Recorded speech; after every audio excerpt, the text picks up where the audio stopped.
બોટાદના સુંદરિયાણા ગામે હડકાયા શ્વાનનો આતંક સામે આવ્યો છે, જેમાં હડકાયા શ્વાને 5 લોકોને બચકા ભર્યા હતા। તમામ ઘાયલોને સારવાર માટે બોટાદની સરકારી હોસ્પિટલ સોનાવાલા ખાતે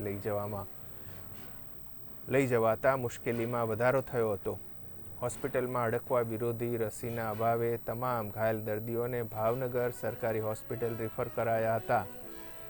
સારવાર માટે આવેલા સુંદરિયાણા ગામ લોકોને સરકારી હોસ્પિટલમાં ધરમના ધક્કાથી લોકોમાં તંત્ર સામે રોષ ફેલાયો હતો। રસીના અભાવે ઇજાગ્રસ્તોને ભારે તકલીફ પડી રહી છે। તંત્ર દ્વારા તાત્કાલિક વ્યવસ્થા કરવાની માંગણી કરવામાં આવી છે। કૂતરાની રસી ઉપલબ્ધ છે અને રાવીપુર કહીએ છે અને પેશન્ટને 5 ડોઝ આપવામાં આવે છે, સાથે ધનુરની રસી આપવામાં આવે છે।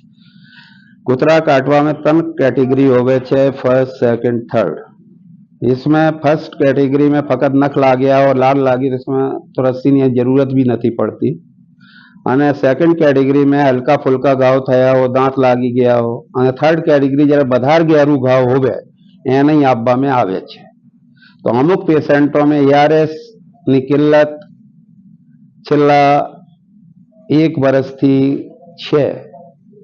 એના માટે જ્યારે પણ એ જાતના દર્દીઓ આવે છે એના ભાવનગર મેડિકલ કોલેજ ખાતે મોકલવામાં આવે છે, ત્યાં એ રસીની સગવડ મળી રહે છે।